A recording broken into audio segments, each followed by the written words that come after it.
we're so excited today. This is the Hallmarkies podcast, and I am very thrilled to bring you an interview with just our second director that we've been able to talk to on the podcast. I'm Rachel, and I'm talking with director of this weekend's movie, Love on the Menu, with Ellie Kanner. Thank you so much for coming on the podcast, Ellie. Hi, thanks for having me. Yeah, this is really, really thrilling, especially to talk to a female director and for a Hallmark movie that I'm really, really looking forward to. Oh, good. I can't wait. I can't wait for you to see it. Yeah. So what to do on the podcast is just ask our guests to introduce yourself and tell us what inspired you on your path to becoming a director. Okay, well, my name is Ellie Kanner, and I guess what inspired me to become a director was really when I was casting. The short answer is, from casting, my favorite parts of casting were working with the actors and being on set. When I would go on set to visit them, I would never want to leave. Yeah. So that told me that I really needed to investigate. But also sitting in the room with actors and with directors and watching directors, just give a little piece of advice to an actor and it would change the whole tone of the scene, the whole tone of the audition. And that was pretty amazing. So that's a short answer. The long answer is I wanted to act for a minute when I lived in Connecticut, and I moved out to California with a girlfriend of mine who you might know named Lee Friedlander. No way! That's the other director that we've interviewed. I found that out. I was like, wait a minute. So do you know Tracy Andreen as well? Or I don't. Okay. Is Tracy the writer that works with Lee? Yes, she's the writer who works with Lee. Lee talked about Tracy and said how much she adores her and how talented she is. And Oh, that's so funny. I love Lee. She's the best. Yeah. So Lee and I moved out here together years ago. And anyway, so when I came out here, I started as an agent for a minute because I just wanted to learn about the business. I didn't know how things worked. I didn't have any connections. And, as an agent, you're a salesperson and you have to try and get a job for people that you believe in. And then I just didn't want to be a salesperson. It wasn't in my bones to do that. And so I wanted to do something a little more creative. So I ended up being an assistant at a casting office and then working my way up to a casting director. And I did that for a long time and loved it. I adore working with actors. I admire them. And just the whole process of putting together a cast was like putting together a puzzle, and it was really fun. And then, like I said, being in the casting auditions and watching directors led me to directing, and I started directing plays, and I started just sort of putting the word out there that this is what I wanted to do, and got a great opportunity to direct a movie, and then I directed some TV. And then finally I needed to choose between casting and directing, and I went with directing. No way. So did you grow up with Lee? How did you meet her? We met at college. Oh, at college. Southern Connecticut State University. No way. That's crazy. Yeah. Wow. What an amazing story. So did you grow up, loving film, watching a lot of movies, or? I grew up in a very, very small town called Bloomfield, Connecticut. And we didn't even have a movie theater. That's how small it was. No way. Yeah, we had a bowling alley. That was about it. Yeah. So what we did was, we watched a lot of TV and we watched movies on TV. And that's what we did. And I don't know, I just loved it. I couldn't get enough. I always wanted to just somehow get in the entertainment industry. I didn't know what exactly. I thought maybe I wanted to act. I wasn't sure. But I just knew that there was something about it that was really special that I wanted to be a part of. That's really cool. Yeah. Something about just the living in other people's stories, I think, is the exciting part of whether it's movies or television or whatever it might be, is just getting to get away from your life for just a little bit and experience someone else's story, even if it's absolutely. Yeah. and learn. Yeah. I always felt like, I mean, not everything I watched, but most things I learned something about other people or something about myself. And I really enjoyed that. That's really, really cool. Well, we'll have to get uh, you and Lee and Tracy like some dream team project. That would be I would love that. that would be amazing. Oh my gosh. Yeah. Well, that's really, really cool. So yeah, you worked in casting for so long on so many iconic shows. I was looking through and I'm just like, oh my gosh, she was on that, she was on that, she was on that. And I mean, there was the little Friends, Step by Step, Lois and Clark, Superman, Sex and the City, so many amazing shows. And I mean, gosh, what is that like? What's the process of casting some of these shows, and how do you know when you found the right person for a role? Well, the process, it depends. If you're an independent casting director, if you're an independent casting director, you're hired by the producer, usually, and you meet with them. You go in and interview like any job, and then if you see eye to eye and you have the same sort of taste in talent and ideas for the project, then you get hired, and then you basically, a casting director sort of weeds out the actors to find the best actors for the part. And by weeding out, I mean you audition. You also go from your past, people you've hired before, people you've seen in movies and TV, and you just sort of try them out. You give them the opportunity where they can come in and they can really shine, and they can either connect to a role and nail it, or they can give a great reading but just not be 100% right for the part. And that happened all the time. And then, when the person comes in and they're really, really right and it connects, and then you bring them back for the producer, and then it's a process for especially a television series. You bring them back, for the studio, and then the network, and then there are a lot of people that have to make hopefully the right decision. And when the person walks into the room and nails it, you just kind of know most of the time. And there are actors that come in that I can tell you stories that I won't bore you, but No, this sounds like good stories. well, on projects like Friends, where, there was an actress who we wanted for one role who really believed she was right for another role. And that was Courtney Cox. She, we actually first brought her in for the role of Rachel, and she did a great job. We loved her, but she wanted to come in for Monica, and we're like, you're not really right. We were thinking more Janine Garofalo type, back then. And so we were like, well, okay, she can try, let her come in. And she came in and she was good, but we still loved her as Rachel. And we're like, no, we really want to test you at the network for Rachel. And she said, look, I will test at the network for Monica. We were like, okay, she was a living name, and we were excited to have her involved and all that. And she's funny and talented. So we said, okay, this was our idea. Let's bring her in to test in front of the studio and network and everyone, and let her read for Monica. But then we're just going to give her the part of Rachel, and hopefully she'll be so happy that she'll be fine with that. Yeah. So of course she comes in and nails it, and we're like, oh my God, what do we do now? So that's what happened. That is an amazing story. Like, television was changed forever. Who knew? And again, sometimes you don't really know until you know.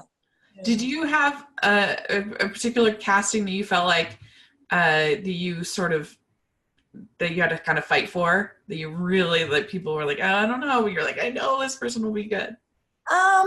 Gosh, there were, but I think ultimately it's a team effort. And there were definitely people that came in, and I would say, well, just give them one more chance. Or sometimes, not on Friends necessarily, but other shows where, a director would say, they didn't really nail it. And I would say, well, give me 1 second. And I would run into the hallway and whisper something in their ear.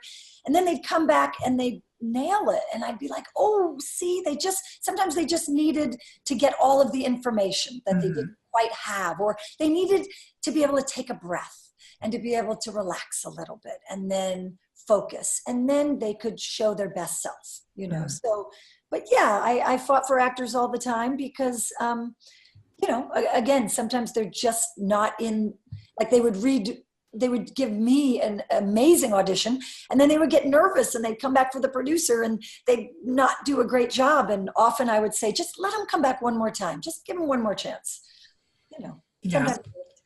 Do you have somebody that you kind of feel like, oh, I kind of discovered that person? Like that's so hard. People ask me that. And it's like, you know, I don't like to take credit for people I discovered because I feel like they worked so hard that, you know, lots of people discovered them. Yeah. I brought them to a certain job at the right time and it worked out. Yeah. So yes, you know, the casting of Friends, I was, you know, responsible for that with a group of people who, Amazing. You know, had great taste and said yes.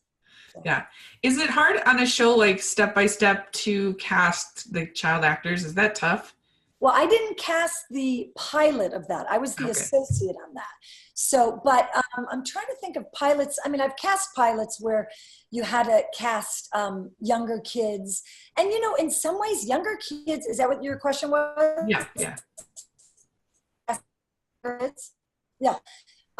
Casting young kids, it's actually easier in a lot of ways because they either have the instinct or they have a mother or father or guardian who tries to direct them so much that it's fake. You know what I mean? Right. And you know very quickly what their talent is from that.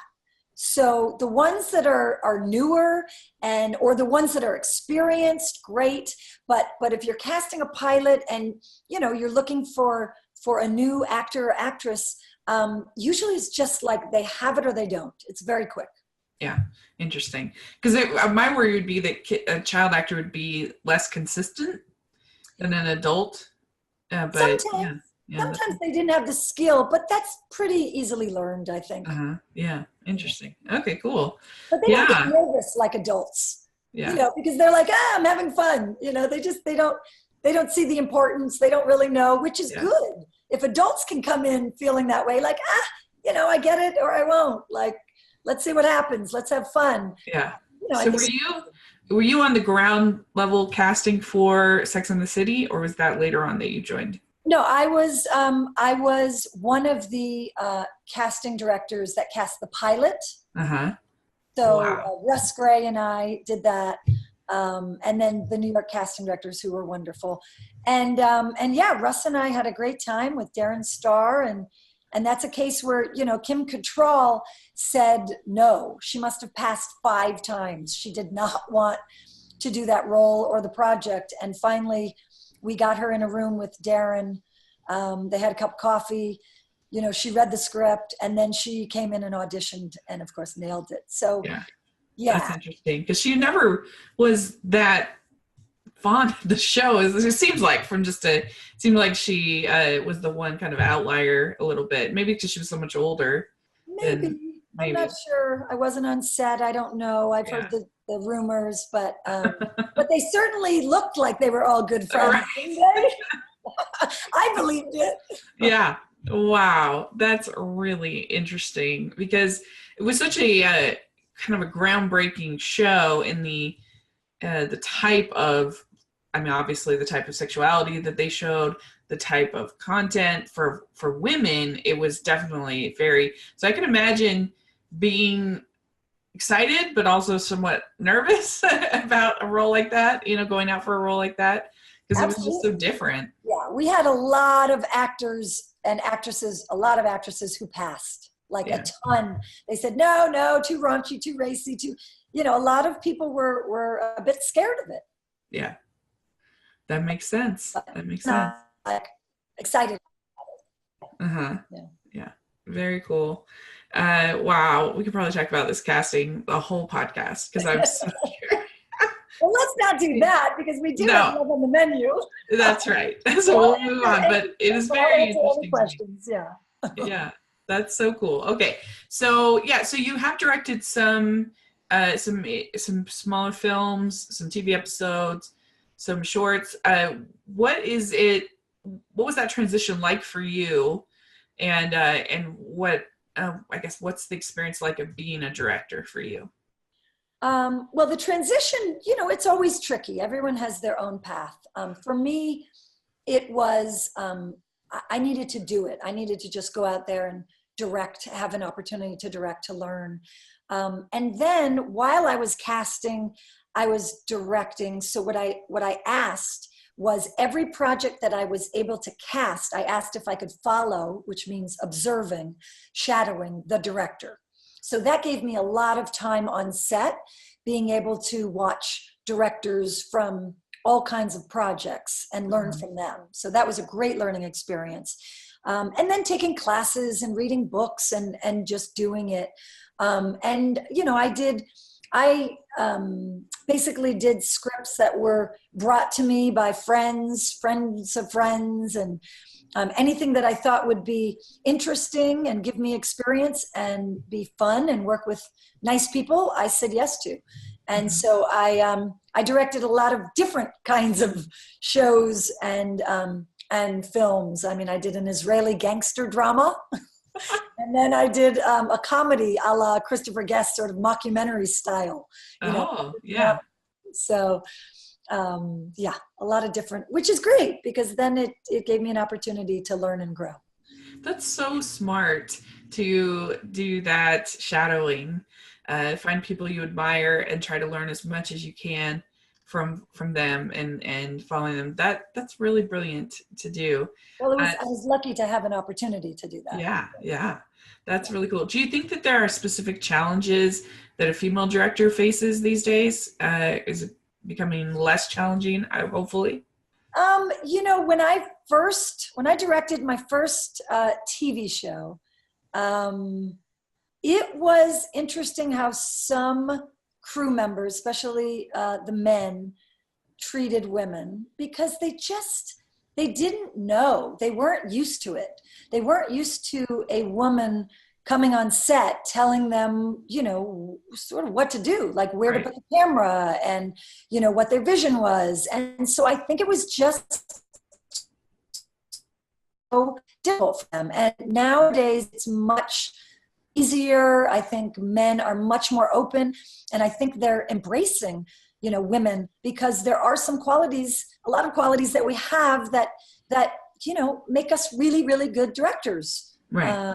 And so I think they're much more open now, which is great. That's great. That's really good to hear. So this is your first project that you've ever done with Hallmark, This Love on the Menu, correct? It is. Yes, I'm a newbie. Yeah, well, that's very exciting. So how did you end up getting involved with the project? I have to say that, Lee and I came out from Southern Connecticut State University. There's also another woman who went to the same school. Her name's Liz Yost, and she's an executive at Hallmark. Oh. She's wonderful. She's terrific. Yeah. And so we've been in touch over the years, and there were a few opportunities that could have happened, but I wasn't available. And this one sort of came up suddenly, and I had met this producer that Liz had hired many times to do many Hallmark movies, Joey Plager, and we had just met a few months earlier. And so Liz said, hey, I got a project for, Joey, and Joey, I'd like Ellie to direct. And Joey was like, well, I know Ellie, and I'm working with her on a couple of other projects. And so it was one of those things that just sort of worked out. And that's how I came on board. And it happened very quickly. Yeah. That's really, really great. Yeah, I recognize that name, Liz Yost, from many projects. That's really cool. So Kevon Smith, the star of the movie, he co-wrote it. Is that correct? Actually, he wrote it. Kevin wrote it, and it was his idea. He brought it to Hallmark. Hallmark said to him, I think at one point they asked him, because he's on the show When Calls the Heart. Right. And they asked him, what else he was interested in doing. Was there a project? And he just loves to cook. And so he said, I want to come up with a project where I can be a chef. And they're like, great, go ahead and write it. He was like, great. So he wrote it, and he did, I think he did a couple of drafts, and then he was still working. So, so they hired another writer just to be able to finish it, finish the rewrite while he was acting on Okay. the Yeah. show. So Alex Wright came on, but it was Kevin's idea, and it's a great script. It was really, really fun to do and fun to explore. And I don't know if you know much about Kevin, but he is great at improvising as well. And that brought a lot to it, along with Autumn. Do you know Autumn Reeser? Yes, we've actually had the privilege of interviewing her, and we love her. She's amazing. She just elevates anything that she's in, even if it's not great. Like, it's better because of her. I believe that. That. She's got great energy. She's gorgeous. She's funny. She's smart, and she's really talented. Yeah.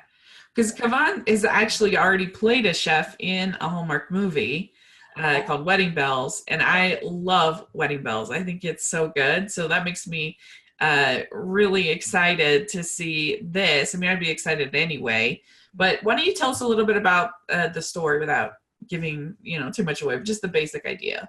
The basic idea is there's a chef who has an Italian restaurant that is, in a little bit of trouble, and a woman who works for a company that creates frozen food recipes and frozen food. It's called FFFI, Frozen Food International, and she gives Kevin a visit. They meet, and she offers him an opportunity to help his restaurant if he creates these frozen food recipes. And guess what happens? They like each other. Did you know that? Did I say too much? So is it sort of a dubious kind of thing, the idea of him selling his recipes for this frozen food, or is it something, is that sort of a sellout kind of a thing, or no? He feels like it is a little bit. A little bit. You know where this is going. Okay. I've seen Ratatouille. I know. Exactly. We mentioned Ratatouille while we were shooting. We're like, Ratatouille. That's so funny. Oh, I'm so excited. That sounds really fun. Yeah, but it's really sweet. And also Barbara Niven. Do you know Barbara Niven? Love her. Love her too. She's in it, and just the three of them are so good. And I have to say, they made it a lot of fun. I mean, it's a hard job for anyone in any position, all of us working hard. But when you work with people that want to be there, that are happy to be there, that are excited to be there, and take pride in what they do, it's so much fun. Yeah. And hopefully that shows, that translates. So what is Barbara's role in it? Is she a manager of the restaurant, or what does she do? She is the boss of Autumn. Oh, okay. Yeah. Oh, good. That'll be really interesting. It will be, because, she's not quite I don't want to give too much away, but she's not like the sweet mom that you've seen her before. Right. She's a little bit different. And she's good. Yeah. That'll be good. The evil boss of the frozen food company. I'm looking forward to it. So there's probably a lot of food photography in this movie. It is. So is that particularly challenging to do? Well, it is for someone like me who does not cook. Okay. So I did a lot of research. Yeah. And luckily we had a food consultant helping us out. And Joey Plager is a cook also, and knows a lot about food. But it was really fun. Yeah, I learned a lot. And there were definitely specific shots, camera angles that I wanted to do, which make it look a little different, I think. And and hopefully the goal is, while you're watching, and before, during, and after, you remain hungry and you're excited about food. That's the goal. Yeah, because it's a different thing, like cooking versus making it look attractive on the screen, right? Right. Yes. Yeah. I mean, Yeah, you'll see it's more about plates being put together than actually watching a frying pan. You Right, know? right. So, Yeah. yeah, it's a little more intricate. Yeah. Uh-huh. Yeah. Cool. Yeah. Yeah, because they have to do all these takes. So most of the time, the food is pretty gross, isn't it? Yeah, They have to there pretend are a like, few takes where Autumn had to eat, and then the woman Jordan, the girl who plays Hank's daughter in this, she had to eat a little bit, and actually, Cavan, Cavan had to eat a couple of times, and it's yeah, cold, and it's been sitting there a little while, so yeah. but they know That's how to fake it, so yeah. It's really interesting because I just on my other channel I reviewed Mostly Martha and No Reservations, mhm. and which are both about chefs. That and there's a lot of good cooking scenes and things. Was there any film like that that was kind of an inspiration for you in making this? I have to say, Burr, did you see the Bradley Cooper movie? Oh yeah, I haven't seen it. Did I? Oh my goodness. If you haven't seen it, you should watch it. It's Okay, really good. I mean, anything, Bradley Cooper's in, you're first, right. but it's really, if this interests you, if the whole idea of, food preparation and restaurants and chefs and all that, you will really enjoy Burnt. Yeah. Yeah. Ooh. Yeah. It Yeah. inspired me. I actually, I was watching it and I was sort of taking pictures of some of the shots going, I wanted something like this and something like that. And that was, I shared it with everyone on the crew. So yeah, it was a big inspiration. Oh, cool. And I'll also definitely Big check that Night. out. Did you ever see Big Night? I have seen Big Night. That's great. Yeah, Yeah, yeah. that There one's was really good. some Yeah. shots from that, and just the tone of that movie was fun. Uh-huh. Very cool. Very good. Well, I'm very much looking forward to the movie. I think it's going to be a lot of fun. Great. And when did you guys shoot it? We shot it in December, Wow. so Yeah, it's fast. Yeah. very fast. Very cool. And it was in Vancouver. It was in Vancouver. It was a little cold compared to LA, Uh-huh. little bit, but actually we got really lucky with the weather. And yeah, Vancouver's beautiful. It's really nice. Love Very it. good. Yeah. All right. Well, we like to end our interviews with what we call the Teen Beat questions, that are just kind of silly questions that that are just that Amber found on an old episode on an old thing of Teen Beats magazine. Okay. The best ice cream flavor. French vanilla. Yeah, you can put anything on top of it. Anything. Good. What is your favorite color? Purple. Oh, mine too. Very good. All right. What music are you listening to right now? What's your favorite music?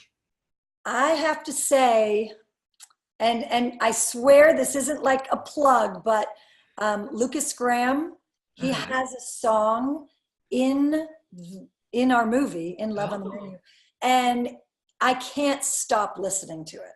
It's oh, called When You Love Someone. what kind of music is it? Is what style? Kind of reminds me of Ed Sheeran a little bit. Oh, I mean, it's sweet, it's beautiful. And he also did the song 7 Years. You might know that one. yeah, yeah. But he's Danish, and his band is Lucas Graham. It's just great. Cool. That sounds great. All right. What is your go-to date night food?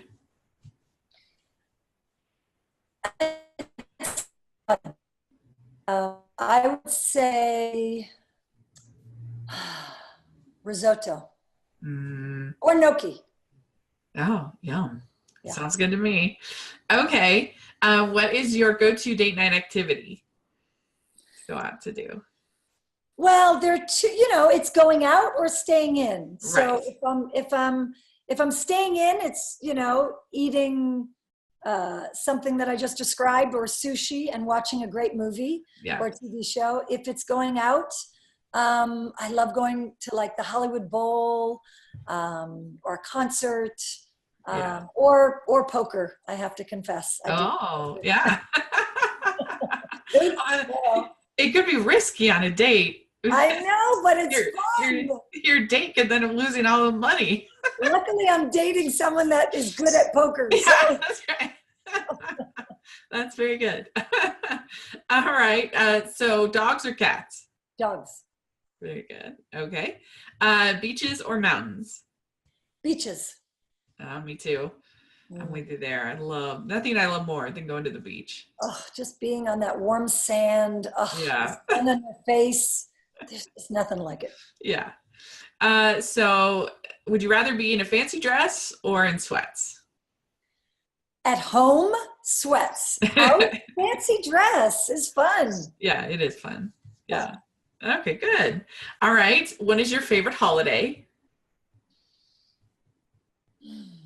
My favorite holiday. That's a tough one. There's so much pressure on holidays, you know? I know. It's true.